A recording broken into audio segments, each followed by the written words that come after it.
qaar ka mid ah odayaasha dhaqanka iyo waxgaradka degmada Xariirad ayaa cabasho xoogan ka muujiyay maamulka degmadaasi waxaana xukuumadda Soomaaliland ugu baaqeen inay soo ugu dhaqso badan u soo farageliso arrintan ka taagan deegaanka Xariirad iyagoo cabashadan xoogan ay ka muujinayaan maamulka degmadaasina ku saleeyay mid aan dadkaasi dhaxdhaxaad u maamulayn sidoo dib nagu raagtay oo soo jireena dawladda maxamuud Siiraayo na ay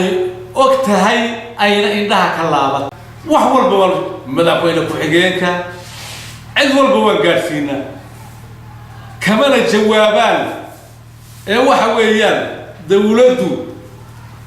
waxay ka dalay ka leedahay ma garanayna qilladu waa gaadiidka dawladdu ku guurto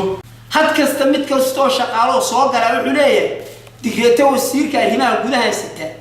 digreeto madaxweynaha sita ku soo galay shaqada adiga waxba ka weydiin ma annagoo ilaalinayna nabadgelyada annagoo muwaadinimada ilaalinay annagoo arkayna dhibihii ka soo dhacay dalka foolxumadoodii ilaalinay gacan laabashan ku sameeyay laakiin dawladdu way ka indhaqarsatay haday gobol tahay haday madaxtooyo tahay way ka indhaqarsatay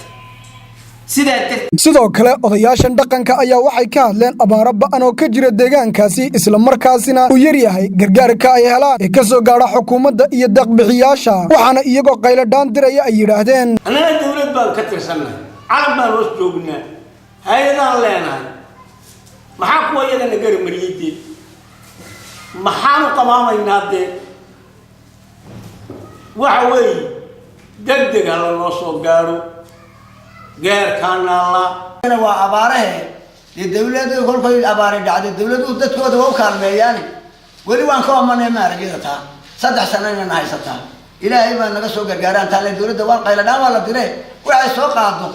meel bay u tagisaa aan dhiftana ka sheeganayna siisa anaga wana dul maraysaa taa ilaahay baa naga iyada u sheeganayna ilaahay baan ka sugaynaa inuu naga soo jeeyo kusoo wada duubo odayaashan iyo waxgaradkan deegaanka Xariirad ayaa xukuumadda Soomaaliland ugu baaqay inay guud ahaanba arrimahan deegaanka Xariirad ka jira ay soo dhex gasho waa Hori Axmed Hori telefishinka caalamiga Hon Cable deegaanka Xariirad